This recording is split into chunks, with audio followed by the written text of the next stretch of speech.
Abrí una caja que llevaba años arrinconada en el ático, una de esas cajas que acumulaba olor a naftalina y a domingos sin prisas.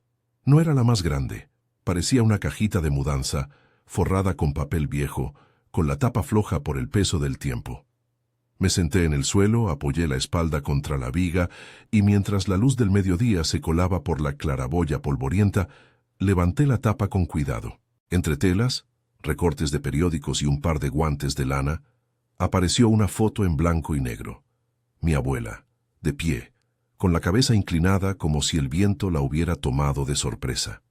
Al darle la vuelta, encontré una nota escrita a bolígrafo, con la letra temblorosa de quien escribe con prisa y miedo. Tu padre no es quien crees. La frase me heló la sangre como si alguien hubiera abierto una ventana en pleno invierno. Sentí el papel en la yema de los dedos, su rugosidad un testigo silencioso. La tinta, un poco corrida, parecía haber quedado ahí desde hace décadas, y sin embargo parecía hablarme ahora, en mi cocina, en mi casa, con la vida que yo creía conocer interpuesta entre esa letra y mi propia historia. ¿Qué harías si una foto vieja cambiara todo lo que sabes de tu familia? Fue la primera pregunta que se me vino a la cabeza, y la segunda fue más egoísta. ¿Por qué mi abuela no me dijo esto a mí? Porque si ella había escrito esa nota, de alguna manera había tomado la decisión de guardar ese secreto, de ponerlo detrás de su propio retrato como quien esconde una llave. Cerré los ojos y por un segundo vi a mi madre en la mesa del comedor. La forma en que torcía las mangas cuando estaba nerviosa, las historias que me contaba antes de dormir. Vi a mi padre, con su risa ronca y sus manos callosas que siempre encontraban el lugar exacto para consolar. Todo eso cobró la fragilidad de un cristal que puede partirse con una piedra pequeña. No voy a negar que me reí nerviosamente al principio, como hacen las cosas que no saben si son tristes o ridículas. Luego vino la incredulidad, y después la rabia, una rabia tibia dirigida no tanto a mi abuela, que ya no estaba para responder, sino a los silencios, a las piezas que faltaban en ese rompecabezas vital. Me quedé con la foto encima de las rodillas, observando cada pliegue de su vestido, la sombra detrás de su cuello, buscando en la imagen alguna pista que justificara la nota, un anillo ausente, un nombre escrito a lápiz en el borde, una fecha apenas legible. No encontré nada obvio, solo la mirada de mi abuela que me parecía ahora más intensa, como si quisiera decir algo que olvidó. Llamé a mi madre esa misma tarde. Le dije que había encontrado una foto de la abuela. Hubo una pausa que duró un café entero. ¿Está bien?, preguntó ella al fin, con la voz vendada por la prudencia. Le conté de la nota. En el otro extremo del teléfono apareció primero el silencio, después la respiración contenida y después, con poca sorpresa, la negación. No digas tonterías. Pero su no venía acompañado de un temblor. Me pidió que guardara la foto, que no hurgara en cosas que no interesaban, que dejara atrás lo que estaba muerto. Las palabras que buscaban protegerse a sí mismas se enredaban con las de quien quería proteger a alguien más. Hay cosas que se dicen para mantener la paz, me dijo, y cerró sin otra explicación. La familia se movió como una cuerda tensa.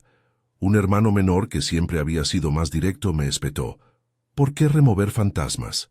Otra tía, al oír el rumor, cambió de tema como quien evita un charco. Las respuestas fueron evasivas, cada una con su propio remolino de culpa o temor. Hubo reproches en voz baja, miradas que medían mi legitimidad para preguntar, y en un par de ocasiones, una pena que sonaba casi como resentimiento. ¿Para qué sacar a la luz algo que solo traerá vergüenza? Esa palabra, vergüenza, fue la que comenzó a trabajarse por debajo de todo.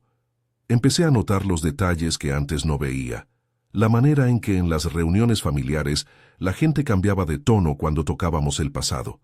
Ese segundo en que todos miraban al padre que yo conocía, como si intentaran leer en su cara algo que hasta entonces no había. En la oficina alguien, apenas con la intención de ser curioso, preguntó por mi familia y noté que la conversación cambió de formarse alrededor mío a bordearme como si yo fuera un tema delicado. Sentí el peso del juicio social y con él la tentación de convencerme de que era mejor no saber. Aún así, No poder saber era un peso peor que cualquier rumor. Empecé a investigar a mi modo. Revisé álbumes de fotos. Había más instantáneas de la abuela en lugares que yo no reconocía, con mujeres y hombres cuyos nombres no estaban anotados. En un álbum encontré un recorte de diario con una columna social que mencionaba un baile en un pueblo vecino, con fotos en las que una mujer, mi abuela, aparecía aplaudiendo a un hombre que nunca había visto. Anoté fechas, relaciones posibles, nombres a medio borrar. Llamé a primos lejanos, a la vecina que la había conocido de joven. Algunos recordaban con cariño, otros negaban con firmeza. Cada llamada era una contradicción amorosa. Una tarde, desesperado, decidí que tenía que salir a la calle y dejar de revolver papeles como si un pedazo de historia pudiera ponerse en orden por sí solo. Salí sin rumbo y terminé subiendo a un autobús. Me senté junto a la ventana y dejé que la ciudad hiciera lo que hace con las historias: moverlas, desdibujarlas, mezclarlas con otras. Tenía la foto en el bolsillo, la nota arrugada como un secreto vivo. Miré a la gente que iba y venía y pensé en lo poco que sabemos de las vidas de quienes nos rodean. La señora del asiento de enfrente acariciaba un pañuelo con aire pensativo. Un joven con auriculares leía con intensidad. Yo no llevaba auriculares, llevaba preguntas. El autobús avanzó por calles que conocía y otras que no. De pronto, noté la presencia de un hombre de edad intermedia sentándose junto a mí. Tenía la cara surcada de arrugas finas, una sonrisa que no necesitó autorización para asomarse y una chaqueta que olía a biblioteca. No parecía fuera de lugar en ninguna parte. Parecía que había vivido muchas partes distintas de la ciudad y las traía todas consigo. En algún punto, por puro instinto de humanidad, le conté a medias mi historia. Dije que había encontrado una foto de mi abuela con una nota extraña. No esperaba gran cosa. Esperaba quizá la banalidad de un «qué desgracia» o el silencio amable de quien no quiere entrometerse. En lugar de eso, el hombre asintió como quien entiende de secretos y me pidió ver la foto. No me preguntó por qué, no me juzgó por el dolor que se veía en mis ojos, simplemente sostuvo la imagen con respeto.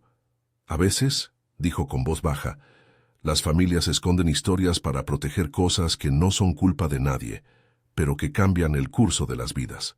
Lo dijo sin solemnidad, sin moralismo, como si fuera un hecho del mundo natural. Las familias guardan historias como quien almacena semillas en sótanos. Le conté lo que sabía: la nota, la reacción de mi madre, los vacíos en los álbumes. Él me escuchó, y cuando terminé no me ofreció teorías grandiosas. En vez de eso me narró algo breve.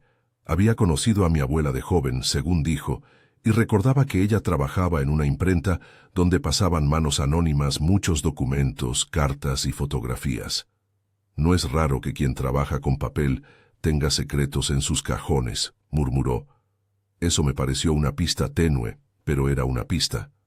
Lo que me sorprendió fue que al bajar del autobús, el hombre me preguntó mi nombre, y me dijo que si quería, podía ayudarme a buscar en algunos lugares donde él había conservado contactos, antiguos compañeros, alguien que había sido funcionario en el archivo municipal, un amigo que trabajaba con registros. No ofreció promesas, ofreció tiempo y experiencia, y sobre todo, ofreció escuchar sin juzgar. Se llamaba Don Emilio, aunque parecía menor para el don. Tenía esa mezcla de formalidad y cercanía que hace que confíes en alguien sin haberlo conocido antes.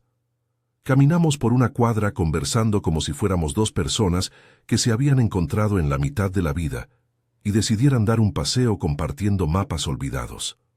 Me contó de su juventud como impresor, de pequeñas alegrías y grandes silencios, y me habló de la ciudad como quien lee un libro con cariño. En su relato, volvió a aparecer mi abuela de joven. La veía entrar por la imprenta con las manos teñidas de tinta, a menudo en la madrugada limpiando tipos y ordenando folletos. Las imprentas son depositarias de trilogías, dijo, y reí con un sabor amargo. No entendí la palabra trilogías, pero entendí la imagen, historias que se repiten y se guardan. Antes de despedirnos, me dejó una frase que se me quedó en la garganta. A veces la verdad es una pieza que encaja no una sentencia que anula. Él habló de la dignidad como de algo que no se pierde por descubrir hechos, sino que se reafirma cuando se mira la verdad con respeto. Me dio su número y me insistió en que, si quería, podía acompañarme al archivo o presentarme a alguien que sabía guardar actas viejas. No pensé en lo que esas palabras significaban en términos prácticos. Pensé en la idea de tener a alguien que no me mirara con sorpresa, sino con herramientas. Volví a casa con la sensación de haber recogido una rama. La casa esa tarde parecía la misma estructura física, pero con una atmósfera distinta. Las paredes se escuchaban distinto.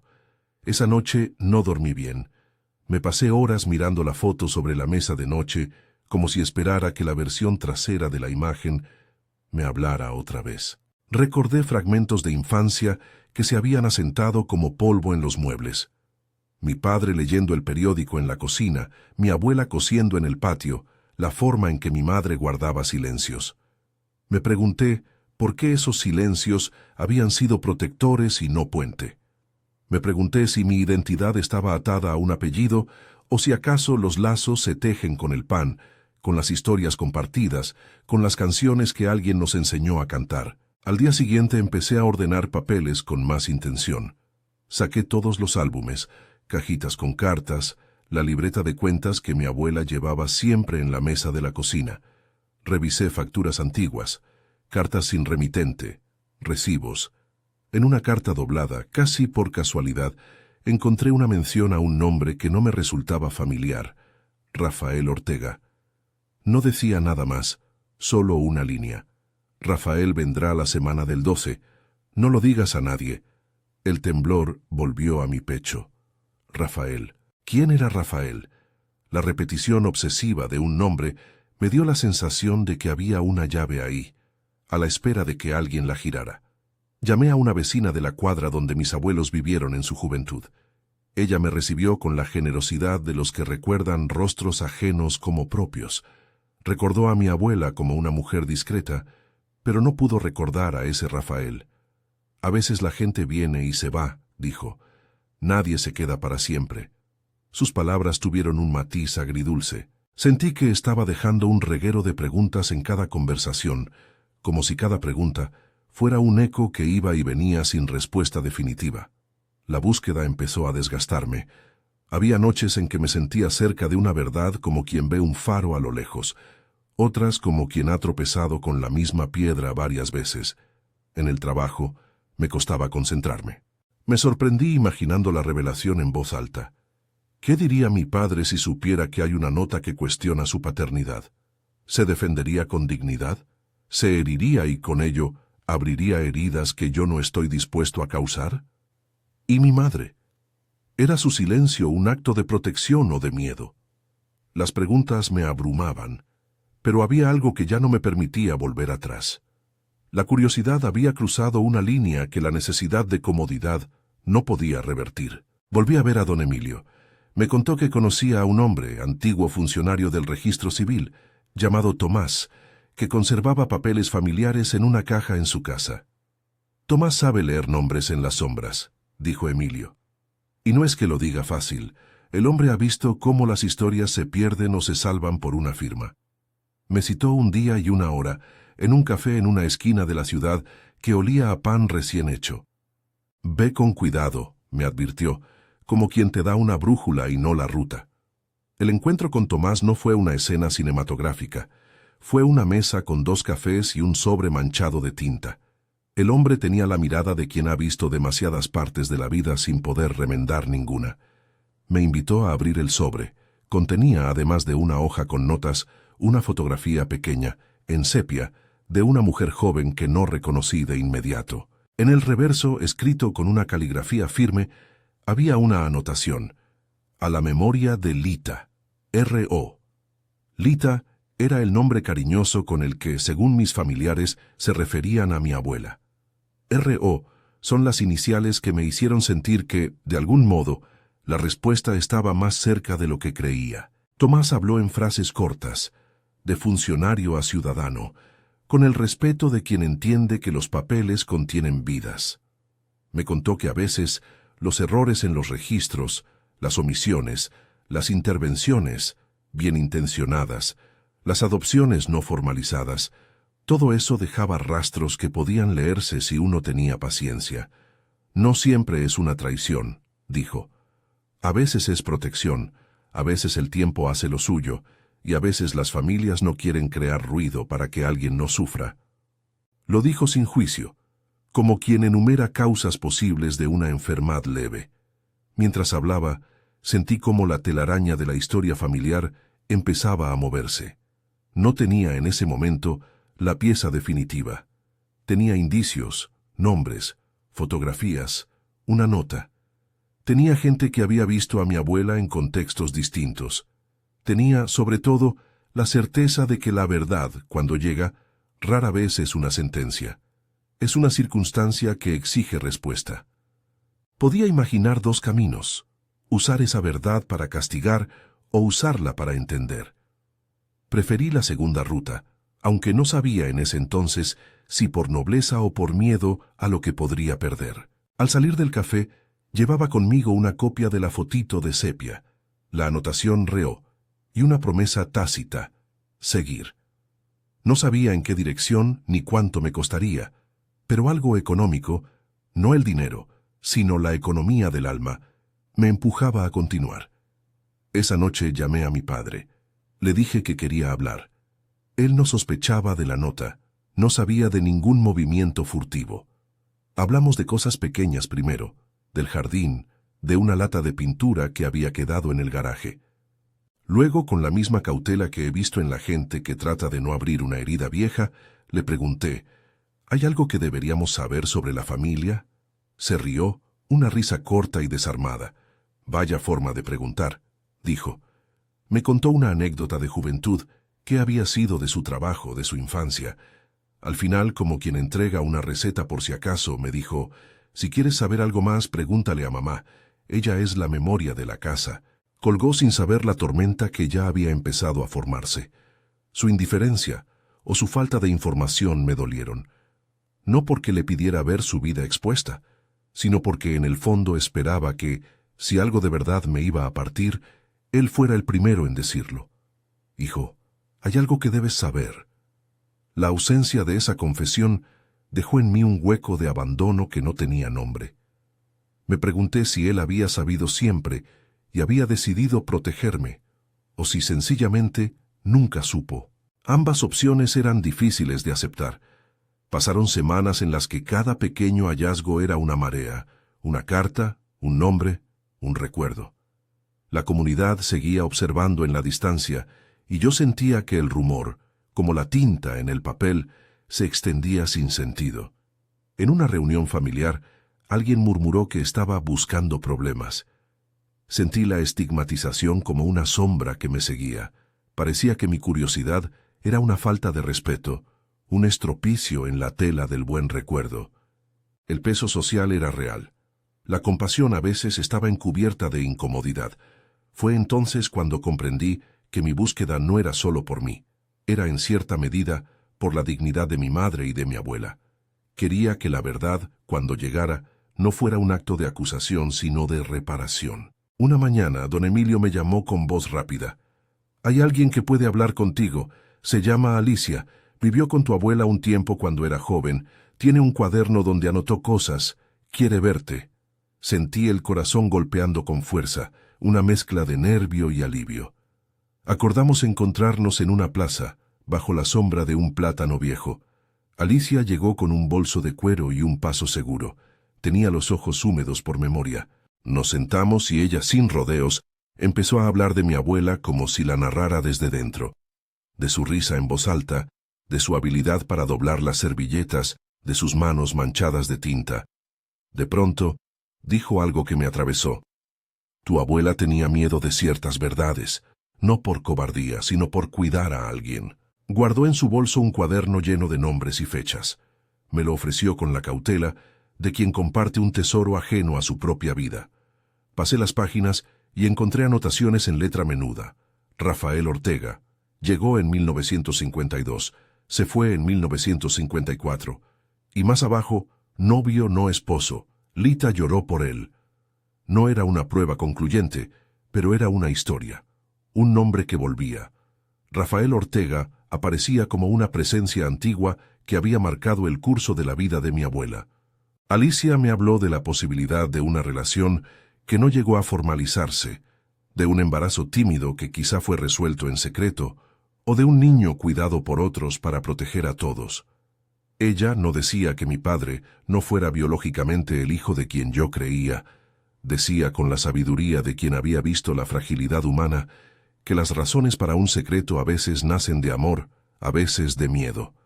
Esa ambigüedad era tanto consuelo como cuchillo.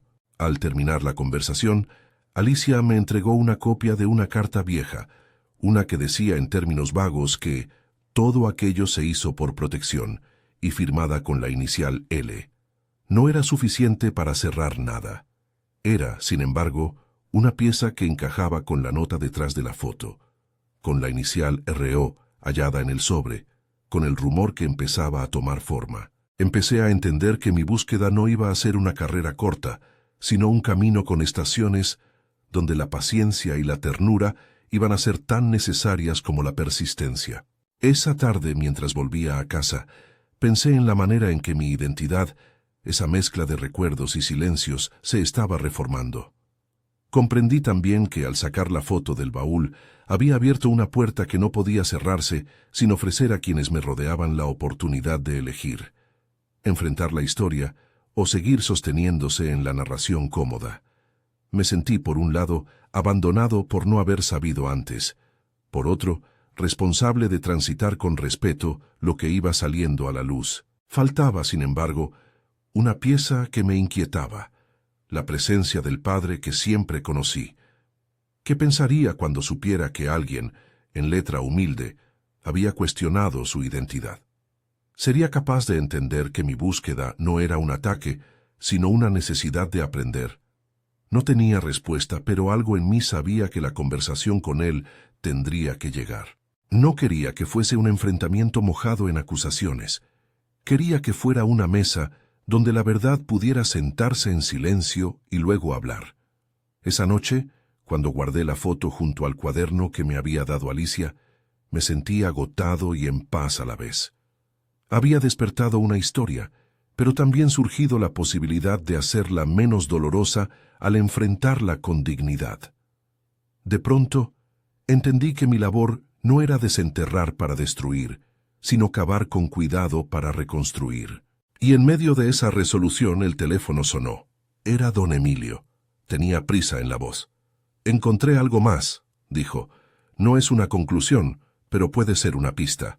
¿Puedes venir mañana al archivo un poco antes de que abran?» Mi pulso se aceleró. Sentí que todo el aire del mundo se comprimía en ese instante. Una mezcla de anticipación, miedo y la pequeña obediencia de quien sigue una brújula que no es la suya, sino de la justicia de las historias. Recogí las cosas que había acumulado: las fotografías, la nota, el cuaderno de Alicia, la fotito en sepia. Me fui a dormir con la sensación de que algo estaba a punto de moverse de verdad. Pero también sabía que, si quería que esa verdad tuviera dignidad, tendría que aprender a sostenerla con cuidado, con diálogo y con la menor humillación posible. Al día siguiente, antes de salir, miré una vez más la foto de mi abuela. La sostuve cerca del corazón y, sin saber muy bien por qué, le hablé en voz baja. «Tuve que venir hasta aquí por esta nota. No sé todavía todo lo que significa, pero prometo que lo haré con cuidado». La promesa sonó frágil, pero era mía. Cerré la puerta, sujeté la foto en el bolsillo interior de la chaqueta, como quien guarda una carta de amor urgente, y me dirigí al lugar donde las historias viejas esperan a quienes tienen paciencia para leerlas. Si esta historia resuena contigo, si alguna vez has sentido que un recuerdo enseña algo, que cambia la manera en que te ves a ti mismo, suscríbete y acompáñame en los próximos pasos. Tu compañía hará que esto no sea solo mi búsqueda, sino una conversación para todos los que alguna vez hayan sentido el temblor de una verdad por descubrir. Llegué al archivo municipal con la sensación de entrar en una catedral de papeles. El edificio era sobrio, con escalinatas y puertas de madera que crujían como si susurraran nombres. Don Emilio ya estaba allí, conversando con un hombre distinto, alto, de cabello plateado y gafas con marco delgado. Don Emilio me presentó como el que busca respuestas. El hombre de gafas, a quien luego supe llamaban Tomás, me miró con los ojos de quien sabe que un papel puede ser una cura o una herida. Entramos en una sala donde el aire olía a cartón y años. Filas de estanterías albergaban cajas con letras y números. Don Emilio caminó con calma hasta una sección y con una llave que parecía antigua, abrió un módulo. Sacó una caja pequeña. La vida entera de la ciudad parecía comprimida en aquellas cajas. Tomás, con manos cuidadosas, empezó a sacar carpetas. Hay que buscar por apellidos, por fechas, por coincidencias, me dijo, y también por omisiones. A veces la ausencia es la mejor pista. Él hablaba como quien lleva años descifrando casas humanas a través de firmas y sellos. Mientras revisábamos, sentí que todo lo que había sido rumor y nostalgia empezaba a tomar la materialidad de las hojas, actas, constancias de bautismo, cartas con membretes olvidados. Nada que gritara una sentencia, solo documentos que pedían leerse con respeto. Fue entonces cuando, entre una carpeta algo polvorienta, Tomás sacó un sobre dirigido a señora L., calle del Olivo, con una tinta que ya casi no se veía. El sobre estaba cerrado y la letra era la misma que la de la nota que había encontrado en la foto. Sentí que el corazón se me encogía por una ráfaga. La coincidencia parecía hablar en mayúsculas. Abrimos el sobre con manos templadas. Dentro había una carta doblada. No la leímos todos. Me la dieron a mí, como quien ofrece una responsabilidad. Era la letra de mi abuela. Las primeras líneas decían: si algún día esto llega a tus manos, no es para acusar, sino para explicar. No avancé más en esa sala. Guardé la carta en el bolsillo y por un momento me quedé inmóvil, con la sensación de que la verdad, que hasta entonces había sido una sombra, empezaba a tomar rostro. Pero no estoy aquí para cerrar el libro aún. Tengo en mis manos una carta que promete explicaciones, y sé que lo que venga a continuación exigirá conversaciones difíciles, encuentros con quienes quiero y con quien me crió. Hay puertas que solo deben abrirse con valentía y con ternura. Si te ha conmovido esta parte del relato, compártelo con alguien que necesite escuchar historias de dignidad y verdad. Y si quieres acompañarme en la continuación de esta búsqueda, suscríbete. Todavía quedan páginas por leer y conversaciones por tener. Abrí el sobre con las manos que me temblaban menos por la carta y más por la responsabilidad de leer una confesión ajena que, sin pedir permiso, ahora me correspondería.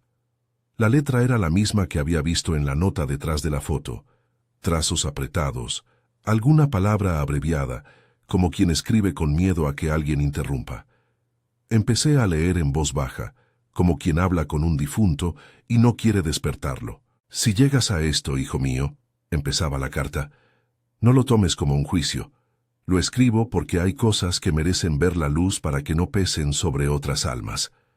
Rafael vino a nuestras vidas en un otoño que olía a cambios. No fue un marido. No vivió como quien pertenece a una casa. Fue una presencia breve y poderosa que me enseñó que hay amores que no se ajustan a las palabras que la gente espera. Cuando supe que esperaba, tuvimos miedo. No del nombre que podría llevar el niño, sino de las consecuencias, de los prejuicios, de la expulsión de quienes deberían haber aceptado, de la mirada hiriente que no perdona a quien no encaja. Hice lo que creí mejor en aquel instante. Pedí ayuda a una familia amiga que podía cuidar al niño, y para protegerlos a todos, firmé papeles con promesas que no sonaban bien en voz alta. No lo hice porque quisiera huir, sino porque creí que así salvaría vidas. Si te duele descubrir que tu sangre procede de otro, entiende también que el hombre que te crió no fue menos padre por elección. Él llegó después, con herramientas de amor silencioso. Si alguna vez se enteró de todo y cayó, no fue para mentirte, sino para no lastimar. La verdad es un puente. No la tiro para ver quién se cae. Quiero que la cruces con calma, con amor. L. El papel siguió temblando en mi mano después de leer. No era la conclusión que muchos rumores fantasiosos sugieren. No había acusaciones, no había nombres que saltaran al aeropuerto de la vergüenza, pero sí había una confesión clara de decisiones tomadas por miedo, por protección. Rafael aparecía otra vez, pero esta vez dentro de una explicación cuya intención era cuidar, no condenar. La letra de mi abuela pedía que mirara la verdad como se mira a un río, para atravesarlo, no para hundir a nadie. Me quedé un rato en el sillón con la carta encima del pecho, sintiendo cómo las piezas del rompecabezas empezaban a moverse sin estruendo, como un engranaje viejo que vuelve a encontrar aceite. La noticia no me dio el golpe de una acusación, me dio el peso de una decisión ajena que había moldeado mi vida sin que yo la eligiera. Y con ese peso vino la pregunta, que sabía tendría que formular en voz alta. ¿Qué sabía mi padre? Lo encontré en el taller, como casi siempre, doblado sobre una mesa de trabajo donde todavía quedaban restos de una madera que había estado marcando nuestros veranos. Levantó la mirada cuando entré. En su rostro había pequeñas fisuras que no existían décadas atrás.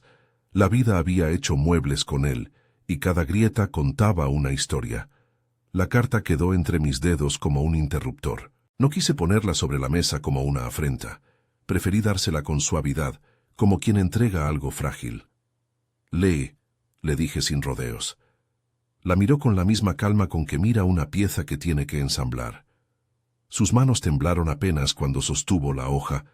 La lectura pareció abrir algo que había estado cerrado por años. Cuando terminó, me miró, y la primera palabra que pronunció fue un nombre que llevaba dentro. Lita. Después, un silencio denso como un bosque. «Sabía», dijo al fin. «No cuando eras un bebé. Me enteré más tarde. No quiero que pienses que te engañé por maldad. Te oculté para protegerte de algo que yo entendía peor que la verdad en ese momento». Le pregunté entonces lo que necesitaba saber con la claridad de quien ha arreglado la casa de a poco y sabe identificar las vigas que sostienen el techo. ¿Eras tú mi padre por elección o por sorpresa?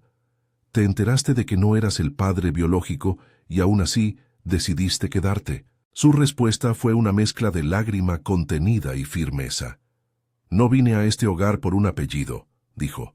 «Llegué porque había una mujer que sostenía una casa con hilos de cuidado. Llegué porque vi a un niño que necesitaba manos, y esas manos no necesariamente tenían que ser las mías por sangre. Si hay algo que sabes es que elegí cada día ser tu padre. La sangre marca una posibilidad. El día a día construye la paternidad». El alivio y la traición me visitaron como dos huéspedes incongruentes. Alivio por no descubrir una traición escandalosa. Traición porque me hubiera gustado que esa elección me la hubieran explicado antes, que no hubiera sido yo quien abriese el sobre por accidente. Me pregunté si la omisión era protección o cobardía. Supe al mirarlo que la respuesta sería más compleja que una sola palabra. «¿Por qué no me lo dijiste?», pregunté, más suave, buscando no herir sin necesidad. Me miró como quien mira un mapa con rutas difíciles ya trazadas. «Porque temía romperte la certeza que te sostuvo», dijo. «Pensé que si sabías que eras querido y que todo aquello que te educó era sincero, esa sería una verdad sólida. Me equivoqué. Guardé una pieza pensando que así todo seguiría en su sitio. No pensé que tú la encontrarías como quien encuentra una llave bajo la maceta». La conversación fue larga, como el río que no se apresura y sabe que son necesarias muchas curvas para llegar al mar. Me contó cómo, de joven, había sabido de ciertos silencios, cómo su amor por mi madre le había hecho aceptar cosas sin preguntar demasiado, cómo había decidido que ser padre era más una acción que un origen. Me explicó que en varias ocasiones había querido contármelo y no había encontrado el momento. Otras veces, el orgullo y el miedo de herirnos a ambos lo habían inmovilizado. Ninguna excusa borraba el hecho, pero en esa palabra, elegí, había una dignidad que no pretendía sustituir la verdad. La paternidad era una labor que él había abrazado. Salí del taller con la sensación de haber cerrado una puerta que se quedó entreabierta, pero no cerré con cerrojo. Había más que entender. Si la carta de mi abuela hablaba de Rafael como alguien que vino y se fue, eso no resolvía la pregunta del por qué. ¿Por qué se tomó la decisión de apartar una filiación? ¿Qué clase de peligro o vergüenza motivó aquello? Necesitaba, además, confrontar la narrativa social que había empezado a tomar forma en mi familia, la idea de que la verdad es un castigo y no una oportunidad de reparación. Volví al archivo con Tomás y don Emilio. Esta vez ya no buscábamos pruebas para confirmar una vergüenza. Buscábamos piezas que completaran una historia para que pudiéramos tejerla con respeto. Tomás extendió una carpeta con registros, cartas y una ficha parroquial que, de manera ordenada y silenciosa, fue componiendo otra música distinta.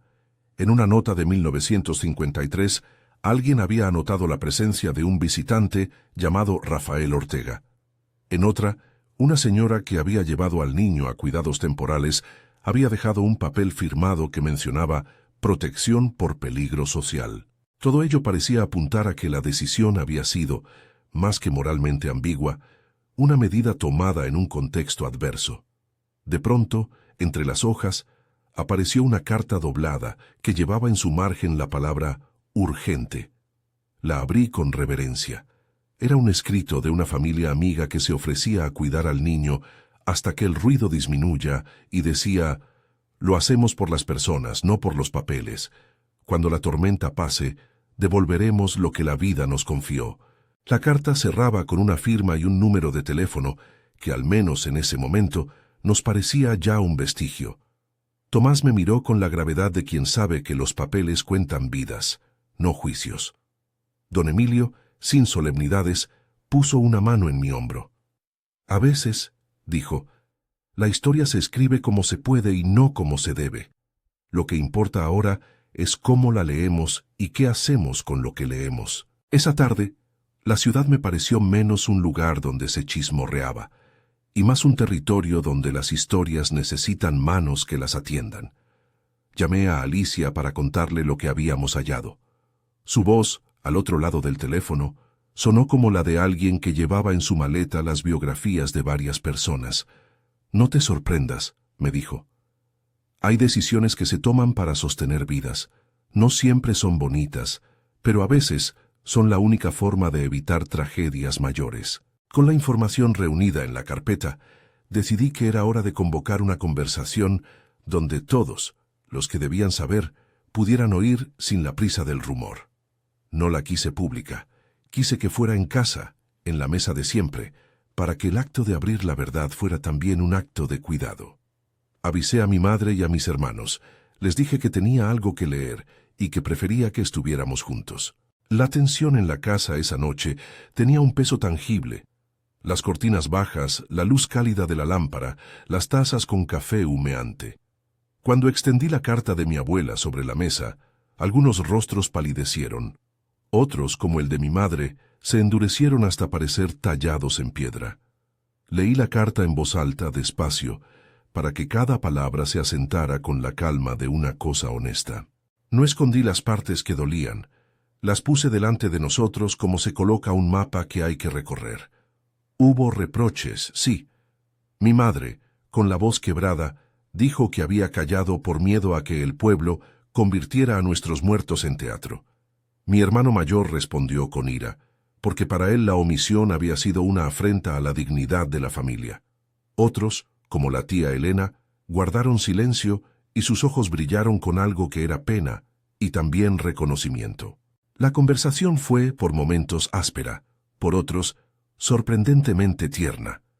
Cuando le pregunté a mi madre por qué no me lo había dicho, no respondió con negación, sino con una explicación que llevaba años madurando en su garganta.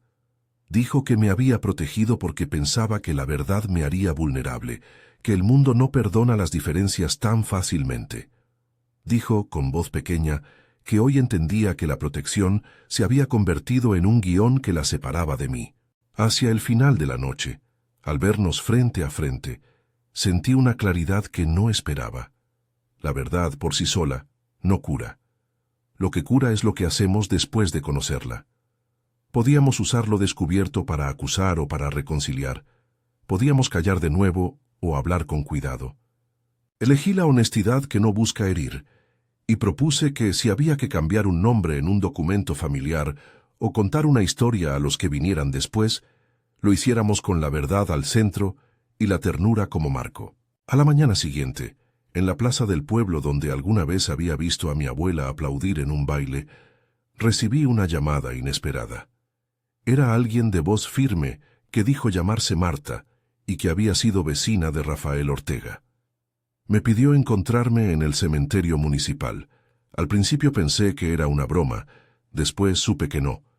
Marta me llevó hacia una lápida sencilla, vieja, con un nombre apenas legible: Rafael Ortega, 1927-1960. Había flores marchitas sobre la piedra. Me inclinó la cabeza y me dijo, con la naturalidad de quien ha hecho las paces con la vida: él tuvo un amor que no pudo convertir en hogar. Supo que había dejado algo detrás y tuvo miedo. No fue un cobarde. Fue un hombre que, al final, se fue antes de que la vida le pidiera cuentas. No pude evitar que una lágrima corriera por mi mejilla. Ver una tumba no responde todas las preguntas, pero pone un cuerpo a una historia. Marta me contó que Rafael había sido un trabajador que tuvo que marcharse por motivos que la gente del pueblo solo susurraba: disputas políticas, una juventud turbulenta, una necesidad de buscar trabajo lejos. Nunca quiso dejar daño. Al contrario, había dejado palabras y cartas que algunos guardaron por respeto. Me dio una fotocopia de una carta de Rafael que, aunque breve, tenía el tono de alguien que no podía permanecer y no quería hacer daño. Si algún día nuestro hijo siente que no pertenece, que busque nuestro nombre no para acusar, sino para saber que hubo amor, decía una línea. No era una prueba científica de paternidad, era la evidencia de un corazón que reconocía su lugar. Con las piezas en la mano, la carta de mi abuela, las anotaciones de Alicia, las fichas del archivo, la carta fotocopiada de Rafael, entendí que la historia se componía más de intentos de proteger que de intenciones maliciosas. Eso no borró el daño que había causado la omisión, pero colocó la omisión dentro de una trama humana: miedo, protección, decisiones difíciles. En el pueblo, la noticia se fue deshilachando de distinta manera. Algunos miraron con lástima, otros con la curiosidad habitual. Pero hubo una reacción que me sorprendió: la del señor Alberto, el vecino que días atrás había pregonado en voz alta que la familia tenía que mantener su honor. Lo encontré en la plaza, discutiendo con alguien, y al verme caminó hacia mí con una rigidez que parecía hecha de años de pretensión. «No entiendo por qué insististe», dijo, con una sonrisa forzada.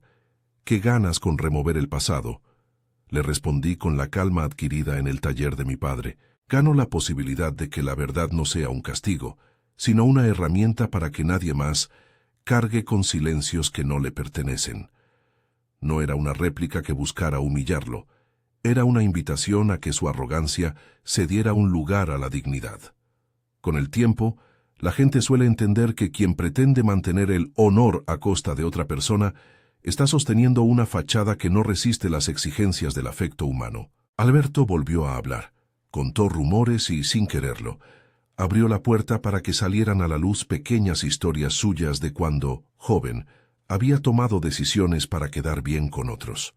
Su orgullo se volvió endija, y algunos de los que antes se habían puesto de su lado empezaron a ver sus propias faltas. No hubo un espectáculo, hubo la caída suave de un personaje que había usado la moral como parapeto y que, al final, tuvo que acomodar su conducta a la simple verdad de que todos somos frágiles. La reconciliación con mi padre no fue instantánea ni perfecta. Hubo días en que yo me retiraba a mi cuarto con la sensación de que la identidad se desarmaba un poco más para volverse otra cosa. Hubo días en que su compañía era lo único que me recordaba que existía una paternidad que había construido mi mundo. Hablamos mucho. Hicimos silencio también, porque a veces el silencio se necesita para asentar lo que se ha dicho. Decidimos juntos no convertir la verdad en espectáculo. No íbamos a lanzar acusaciones ni a castigar a quienes ya habían sufrido.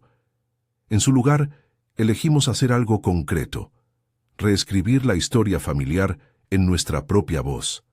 Guardar la foto de mi abuela en un marco nuevo, con la nota detrás no como una ofensa, sino como un recordatorio de las complejidades humanas. Llamamos a quien quiso escuchar y contamos sin dramatismos. No escondimos la pieza. La colocamos de manera que quien viniera después pudiera verla y entender que la identidad es un tejido de decisiones y de amor. Quise también buscar a las personas que habían participado en aquellas decisiones para agradecerles, si era que estaban vivas, o para hablar con sus familias si no lo estaban. Encontré a la hija de una mujer que había cuidado al niño por unos años. Ella me recibió con una mezcla de sorpresa y emoción. Me contó que para su madre fue una carga y un regalo. Cuidarlo fue lo más grande que nos pasó, dijo. Esa frase me devolvió la idea de que actuar para proteger no siempre es una mala elección. Depende de cómo se haga y de cómo se mire luego. En todo este camino, lo que me pareció más valioso fue el aprender a nombrar la dignidad. La dignidad no es propiedad de la biología, es una consecuencia de las decisiones que tomamos para sostener a otros. Mi padre, que no llevaba el mismo gen que mi sangre, pero sí llevaba manos y tiempos, me dio eso. Días y noches, consejos y manos que reparan. Mi abuela, cuya nota fue la chispa del incendio, actuó movida por un miedo maternal que no siempre encuentra buenas salidas. Rafael, por su parte, tuvo la valentía de reconocer su amor en ausencia, y aunque su historia tuvo un final prematuro, dejó una huella de humanidad. Hubo quienes quisieron convertir la historia en escándalo. Hubo comentarios que dolieron, pero decidimos no entrar en el juego. Cada vez que alguien me preguntaba con la intención mal disimulada de humillar, respondía con dos cosas: la verdad y la invitación a la empatía. A veces basta una frase simple: esto no borra lo que mi padre hizo por mí.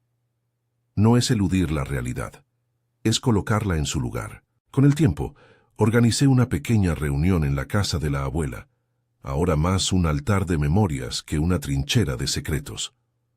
Puse la foto en un marco nuevo sobre la repisa.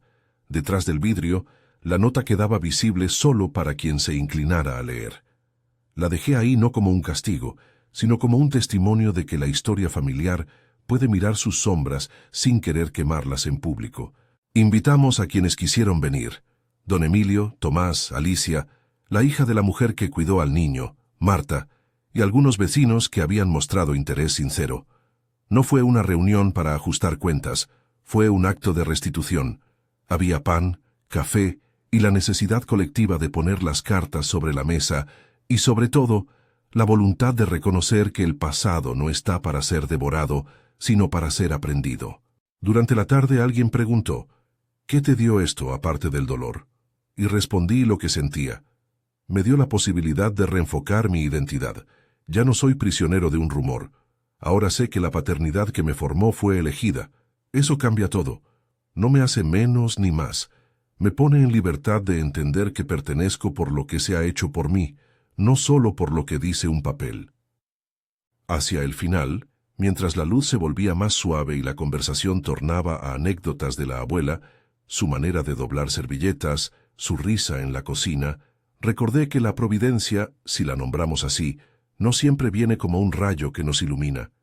A veces aparece como manos amigas en los lugares adecuados: don Emilio en el autobús, Tomás en el archivo, Alicia con su cuaderno, Marta en el cementerio. No eran milagros en un sentido sobrenatural, sino pequeñas providencias humanas que hicieron posible que la verdad se me apareciera sin espectáculo y con dignidad.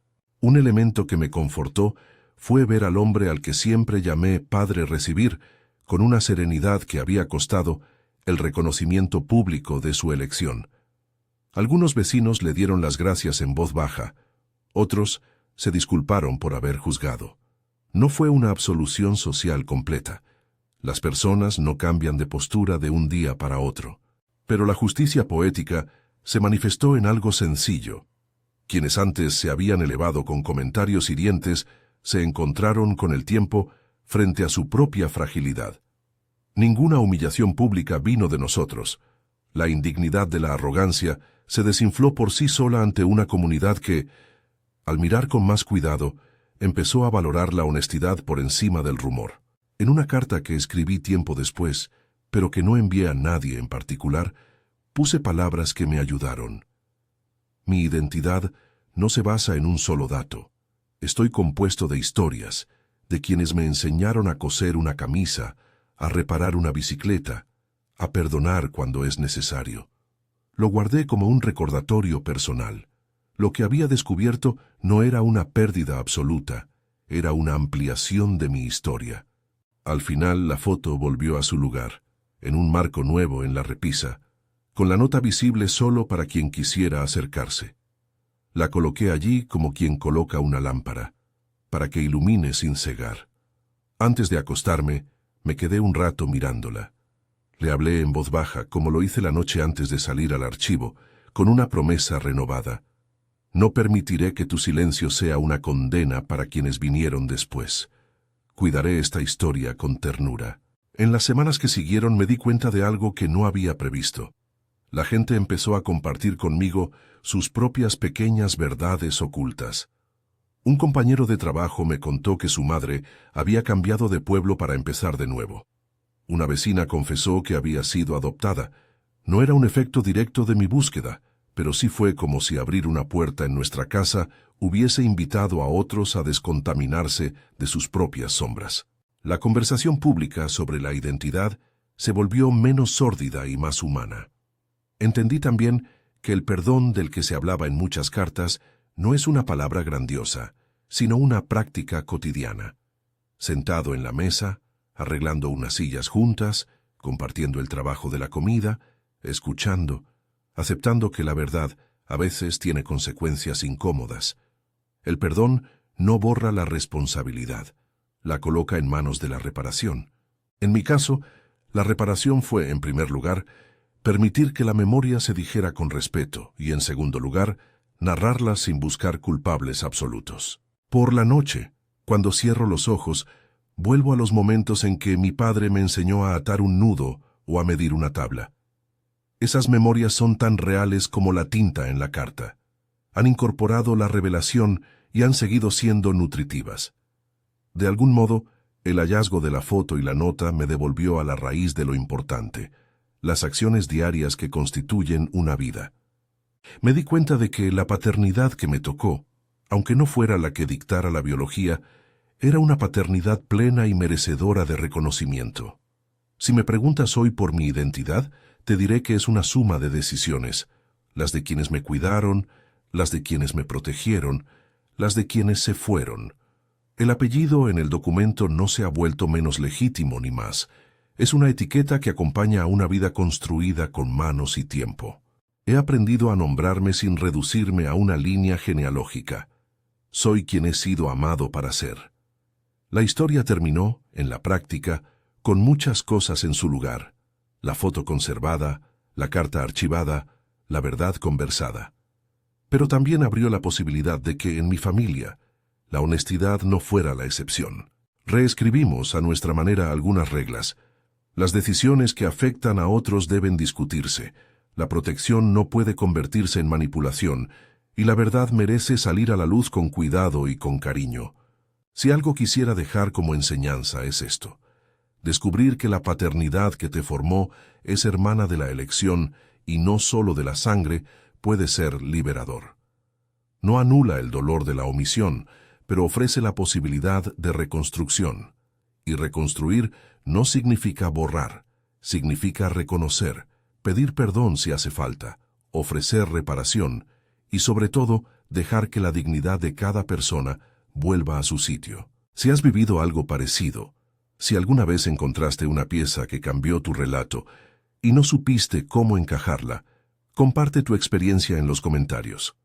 Contar estas historias juntos nos ayuda a entender que la verdad, tratada con ternura, puede ser una medicina y no un arma. Y si te interesa seguir acompañándome en historias que buscan dignidad y reconciliación, suscríbete para no perder lo que viene.